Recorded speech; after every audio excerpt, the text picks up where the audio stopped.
Bonsoir toutes et tous, ravis de vous accueillir pour Racontase littéraire, pour passer un moment avec vous autour de la littérature, autour des univers fabuleux que nous offre la lecture. Et je pourrais pas le faire donc sans ma comparse, sans mon acolyte Koulsoum. Comment il est, Koulsoum? Il va bien, bonsoir Kelly.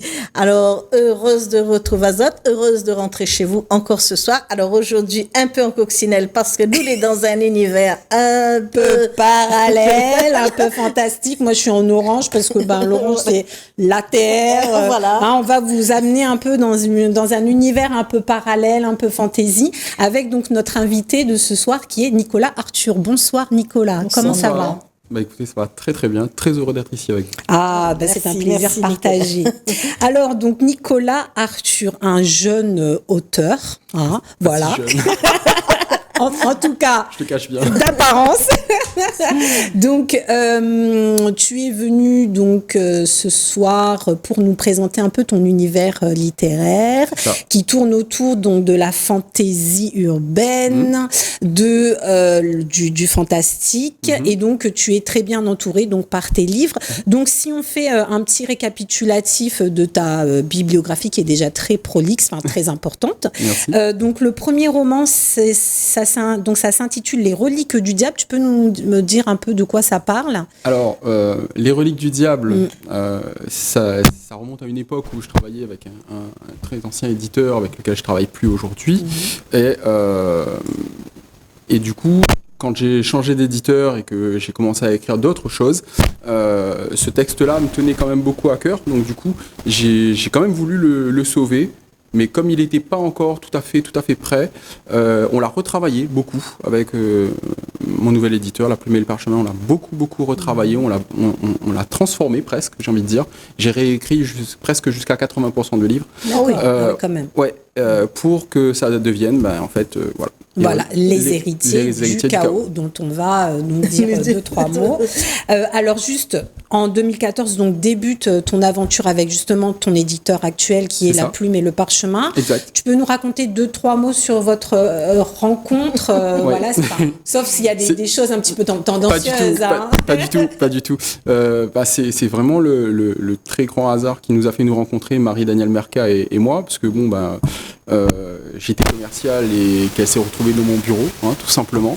Du coup, quand je l'interroge un petit peu sur ce qu'elle fait et tout ça, elle m'explique qu'elle écrit. Et je dis tiens, moi aussi. Voilà. Soraya, et c'est comme ça qu'on s'est rencontrés à l'époque. Elle n'avait pas encore monté la Plume et le Parchemin. On a continué à se fréquenter comme ça, on se connaissait comme ça à l'extérieur du travail. Et puis, à un moment, elle m'a dit écoute, j'en ai assez des structures qui sont très loin en métropole et qui ne sont pas toujours fiables. Je vais monter ma propre structure sur place à La Réunion.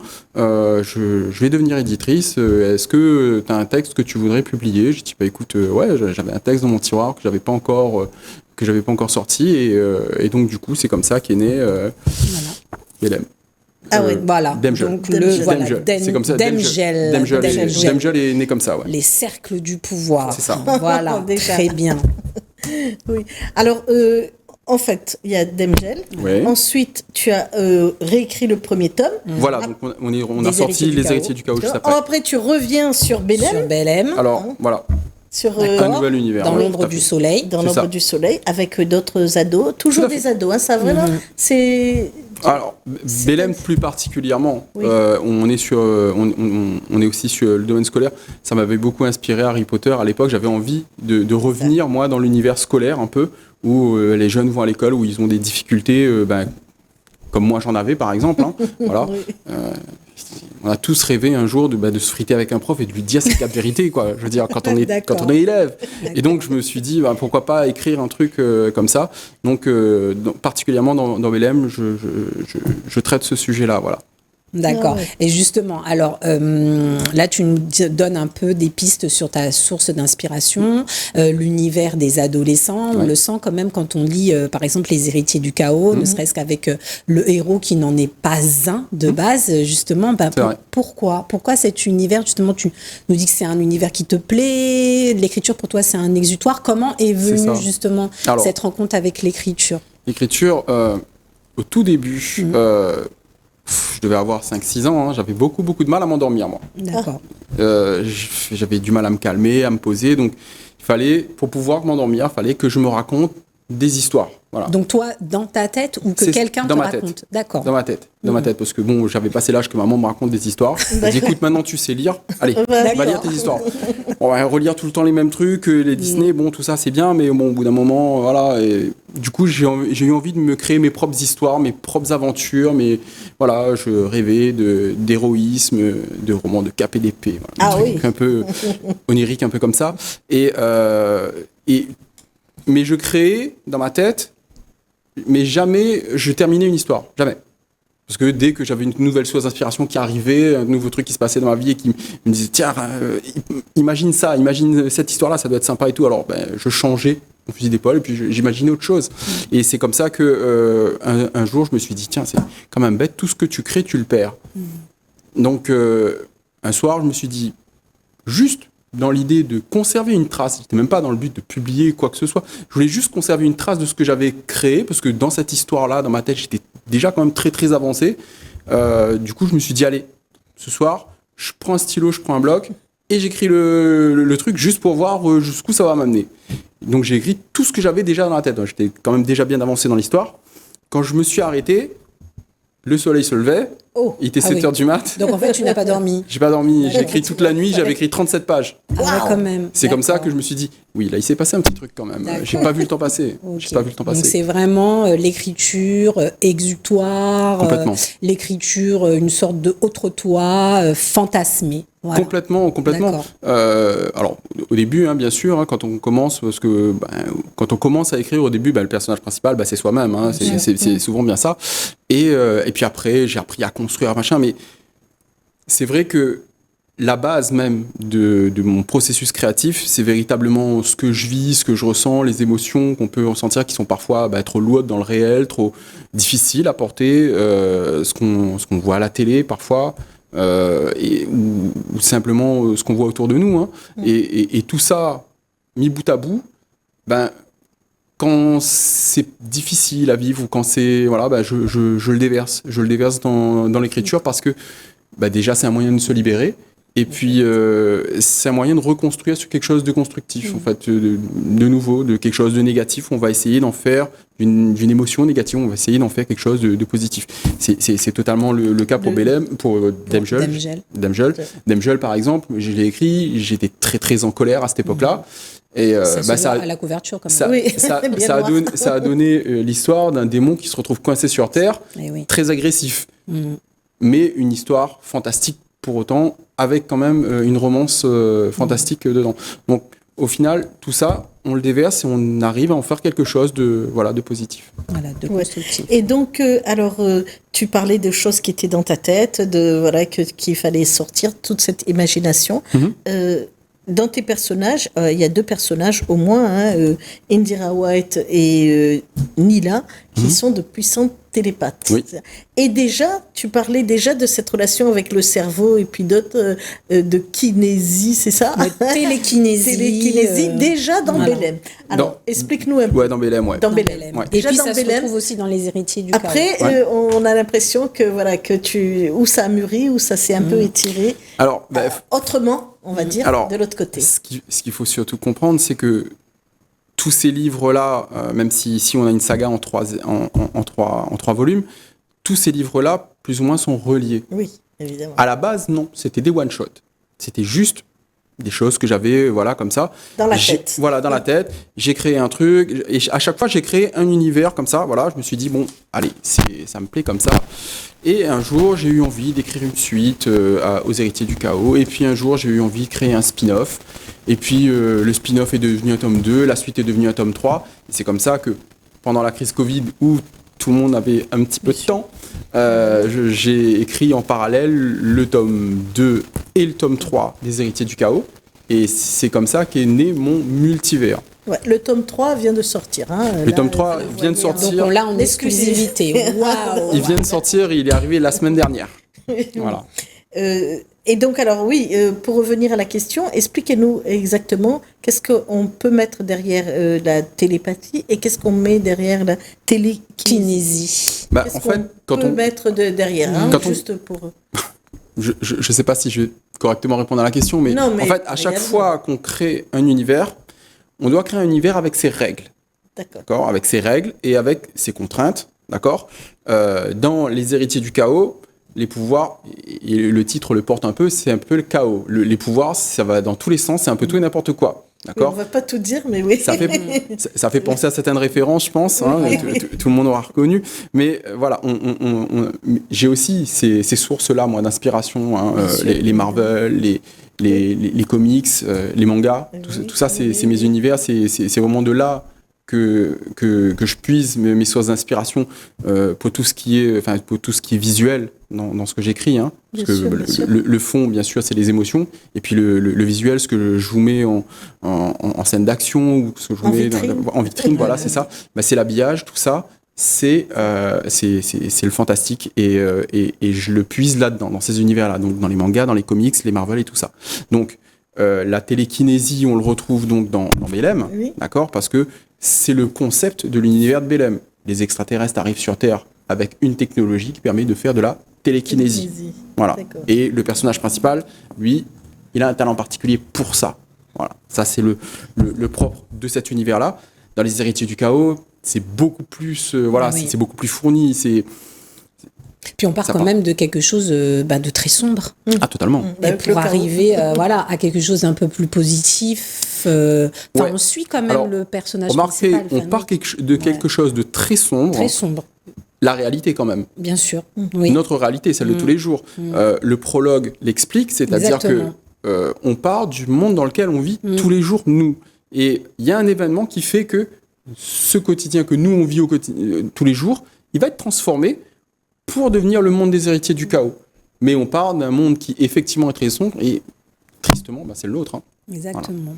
Voilà. Justement, dans cette saga des Héritiers du Chaos, ce que en fait tu proposes, c'est peut-être une réinvention du monde humain. Voilà, donc, oui, c'est un petit peu ça. Oui. Donc, on va pas se mentir, bien sûr. Oui, donc c'est parce que moi j'ai ressenti ce côté-là, c'est-à-dire comme tu dis, voilà, c'est notre monde, qu'est-ce qu'on en fait, et en même temps, il y a une interrogation sur la force du pouvoir sur l'humain. Comment est-ce qu'il gère ça? Et ça interroge justement le côté obscur de la force, sans les références, et le côté lumineux de la force. Pour toi, c'est important cet aspect philosophique, mystico-philosophique qu'on retrouve finalement dans tes œuvres. Bien sûr, parce que je suis intimement persuadé pour ma part que l'humain, le monde dans lequel on vit, c'est un monde relatif. Hein, donc, je pense que la lumière et les ténèbres, c'est juste les deux faces d'une même pièce. On le voit dans notre vie de tous les jours. Et même si je crée un monde fantastique, pour qu'il soit un minimum crédible, je suis obligé de remettre ça. Et c'est véritablement comme ça qu'on arrive à avoir un univers qui, même s'il est fantastique, il ressemble quand même beaucoup au nôtre. Oui, bien sûr. L'humain, quand il a du pouvoir, c'est plus le même que quand il n'en avait pas. Ouais, complètement. Oui. Il n'y a qu'à voir nos hommes politiques, j'ai envie de dire. C'est pas bien, je dois pas le dire. Alors, on reste sur l'univers. Oui. On va saluer Johan qui s'occupe Berker, qui s'occupe de l'illustration. Alors, on va peut-être montrer les trois de Johan parce que c'est quand même ça, c'est effectivement les couvertures faites par Johan. Donc le tome 1, le tome 1, le tome 2, voilà. Et puis bien entendu le tome 3 des Héritiers. Là, on sent quand même que là, sur la c'est un peu plus lumineux. Oui, c'est ça, exactement. Là, ça part un peu en destruction, mais il y a quand même mais il y a quand même, tu vois, le bleu de la terre qui est encore là. Oui, bien sûr. Quand on lit, c'est carrément ça. C'est exactement ça. D'ailleurs, si on parle toujours de de l'univers de... Non, de l'illustrateur. Ah, de Oui. Johan. De Johan. Oui. Il a fait aussi celle-ci. Oui.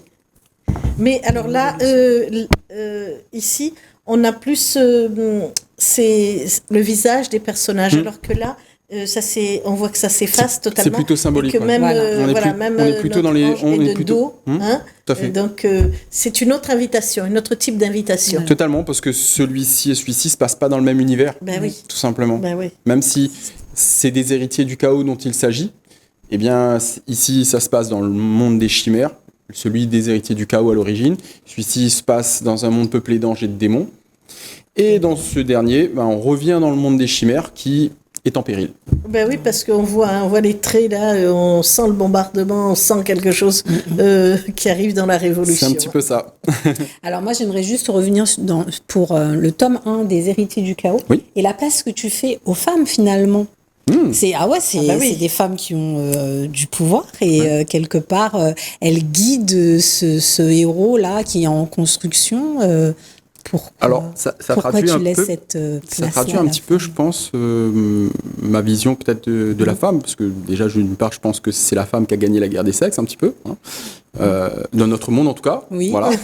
Pas encore trop. Enfin, on est en phase 2, oui, c'est vrai qu'on est là. Mais... moi, je pense que c'est bon, les filles, vous pouvez. Ah ouais. Non, franchement, honnêtement, je pense que. On a encore un peu de travail. Oui, il y a toujours du travail, on peut toujours améliorer les choses, mais je pense que voilà, ça traduit un peu le fait, voilà, que de ma vision à moi, la femme a un peu gagné la guerre des sexes, et je pense que globalement, les femmes, on dit les femmes de pouvoir, mais enfin toutes les femmes ont du pouvoir en vrai. Et là, je peux pas te dire le contraire, c'est clair. C'est pas vous qui allez me contredire. Non. Toutes les femmes ont du pouvoir et véritablement, bien sûr. j'essaye d'impulser ça là-dedans parce que véritablement, elles ont ici un grand pouvoir, des pouvoirs particuliers, quelque chose de presque le pouvoir de dicter à l'homme ce qu'il a à faire ou ce qu'il doit faire ou ce qu'il peut faire ou ce qu'il peut pas faire. Et je pense que dans notre réalité, c'est déjà un petit peu ça en fait. Mais c'est carrément ça, c'est le pouvoir intuitif alors. Exactement. Finalement. C'est exactement ça. Exactement. Alors je vous arrête un petit peu parce que là, on arrive au moment où on va. Exactement. Donc, on t'a demandé de venir avec un objet qui te caractérise. Donc, tu peux nous le présenter. Un stylo, forcément. Quelque chose de très original pour quelqu'un qui écrit, un stylo. Voilà. Ouais. Un stylo, pourquoi ? Parce qu'en fait, ce stylo, il a la particularité de m'avoir fait aimer l'écriture. C'est-à-dire de t'avoir fait aimer l'écriture. Ah ouais. Il faut savoir que écrire, à la base, pour moi, qui avait une écriture absolument horrible, c'était un exercice difficile. J'étais extrêmement lent à l'écriture, tant et si bien que quand je devais, par exemple, rendre une rédaction au collège ou au lycée, je pouvais pas faire de brouillon. Ah oui. J'étais obligé de C'était vraiment tout écrire lent, alors, hein. directement. J'étais extrêmement lent et j'écrivais très mal. D'une année à une autre, je pouvais même pas me relire. Ouh. Et grâce à ce stylo-là, stylo plume, tout à fait lambda. Avec une pointe M où on peut faire un peu de calligraphie, vous voyez. Et j'ai réussi à avoir une écriture pas esthétiquement magnifique, machin, mais quelque chose qui soit visuellement pas trop désagréable à regarder.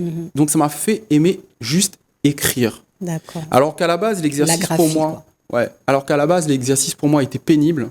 C'est devenu un plaisir juste avec ce stylo-là. Ah, d'accord. Et en fait, ça traduit un petit peu le fait que ce qui était une corvée pour moi, quand j'étais en primaire, au collège, voire même au lycée, ce qui était une corvée pour moi, écrire d'une manière générale, c'est devenu un plaisir avec ça, et puis avec tous ces univers-là. Tout ce que tu as créé. Après, d'autres outils maintenant. Bien sûr. Je veux dire, c'est sûr qu'aujourd'hui... On n'écrit plus qu'avec... à la vérité, je suis beaucoup plus rapide au clavier qu'avec le stylo, bien entendu. Maintenant, c'est ça. Mais quand on se retrouve coincé dans un avion, c'est toujours bien d'avoir un stylo. Hein. Ah, ça c'est clair. Oui. Alors moi, j'avais une dernière question. Rapide. Oui, rapidement. Si il y a un lecteur qui te connaît pas, voilà, et qui aimerait rentrer dans ton univers, qu'est-ce que tu lui dirais justement pour qu'il découvre ton univers ? Qu'est-ce que pour, je sais pas, l'encourager à te découvrir, à découvrir ta plume, tu lui dirais quoi ? Je lui dirais que c'est des univers qui sont complets, où on y trouve, enfin tout le monde plus ou moins peut trouver un peu ce qu'il aime dans ces univers-là. Celui qui va être fan d'action, il sera pas déçu. Celui qui aime la romance, il sera pas déçu non plus. Celui qui aime les courses de voiture, il sera pas déçu non plus. J'ai essayé de mettre moi tout ce qui me plaît. D'accord. Et globalement, j'ai le sentiment que tout ce que j'ai mis, mon travail de composition, parce que c'est un peu comme ça que je vois mes textes, c'est un travail de composition, ben, j'ai l'impression que globalement, ça a rendu quelque chose qui, au final, est plutôt joli. Et je pense que tout le monde, plus ou moins, peut retrouver quelque chose qui lui plaît dedans. Ouais. Bon, d'accord. Sur ces jolis mots, nous allons nous quitter. Et tout puis bon, on se retrouve pour une prochaine émission et au plaisir de vous revoir avec la suite. Avec grand plaisir. Au revoir. Au revoir. Au revoir.